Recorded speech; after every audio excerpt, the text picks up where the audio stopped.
ഇന്ത്യയിൽ നിന്നുള്ള 2 ആർച്ച് ബിഷപ്പുമാർ ഉൾപ്പെടെ 42 പുതിയ മെട്രോപൊളിറ്റൻ ആർച്ച് ബിഷപ്പുമാർക്ക് ഫ്രാൻസിസ് പാപ്പ പാലിയം സമ്മാനിക്കും.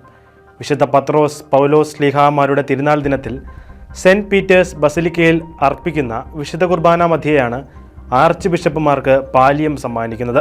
ഇന്ത്യയിൽ നിന്ന് Imphal archbishop Linus Neli, Ranchi archbishop Vincent Aind എന്നിവരാണ് പാലിയം സ്വീകരിക്കുന്നത്. മാർപ്പാപ്പയുമായുള്ള കൂട്ടായ്മയുടെയും അധികാരത്തിൻ്റെയും ഐക്യത്തിൻ്റെയും പ്രതീകമായും ദൈവജനത്തിന് ഇടയനായിരിക്കാനുള്ള അജപാലന ദൗത്യത്തിൻ്റെയും പ്രതീകമായാണ് പാലിയം ധരിക്കുന്നത്. മെത്രാപ്പൊലിത്തൻ ആർച്ച് ബിഷപ്പുമാർക്കും ജെറുസലേമിലെ ലത്തീൻ ആചാരാനുഷ്ഠാനങ്ങളിലുള്ള പാത്രിയാർക്കീസിനുമാണ് നിലവിൽ പാലിയം നൽകുന്നത്. തിരഞ്ഞെടുത്ത ബിഷപ്പുമാർക്കുള്ള പാപ്പായുടെ ആശീർവാദത്തിൻ്റെ പാരമ്പര്യം 6-ാം നൂറ്റാണ്ടിലാണ് ആരംഭിച്ചത്.